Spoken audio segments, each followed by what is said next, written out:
43 Republican senators signed onto a letter opposing raising the debt ceiling without budget reforms, and 217 members in the House voted for that bill to raise the debt limit with cuts to spending. Does the White House consider all of those members to be dangerous MAGA Republican extremists? Do they understand what the cuts that they're voting for is going to do? That's the question. I mean, Republicans in Congress, in the House specifically, voted for cuts that's going to hurt American families. I mean, we can't say this enough. 22% cuts to veterans, healthcare, schools. That's what they voted for. That's what, and this is not, okay, but this is not just, this is their constituents.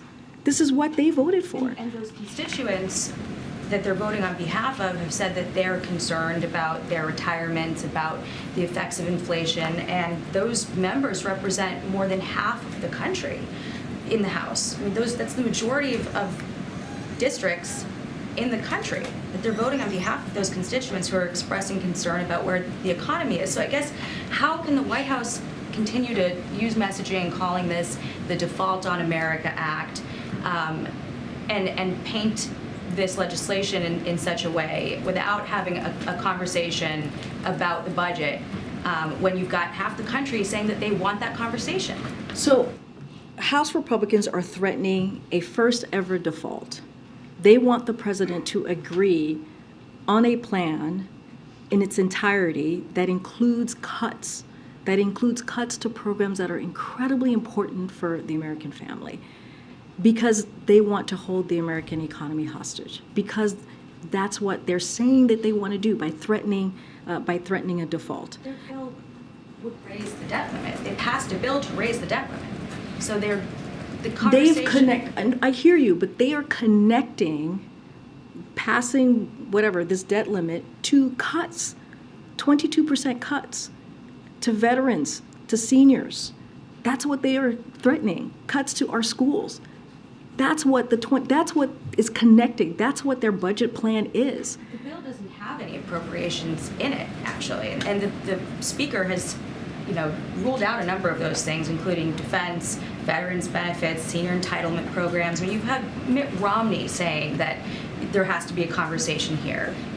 Is he a MAGA Republican extremist? What I'm saying is House Republicans have been very clear. They voted on a bill that's going to cut programs that are very important to American families. Law enforcement, cutting programs to law enforcement, cutting program to veterans, veteran care, cutting program to our school system. That's what Republicans have voted on. So those are extreme. Those are very extreme. These are things that the American people don't want. Just look at 2022, what they voted for. They voted for to protect their retirement accounts. That's what the American people want to see.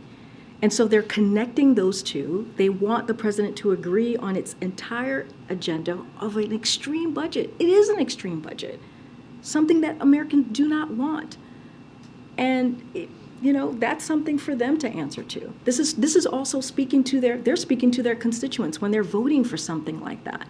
And so look, the president put forth a budget where it also cuts spending, but not hurting American families. We're trying to make sure that we lower the deficit by saying that we're going to cut the deficit by $3 trillion over 10 years.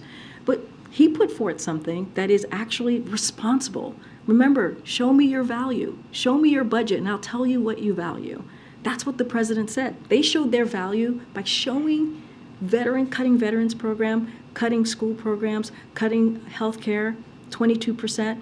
That's what they value. That's something that they have to answer to the American people about. Go ahead, Ed.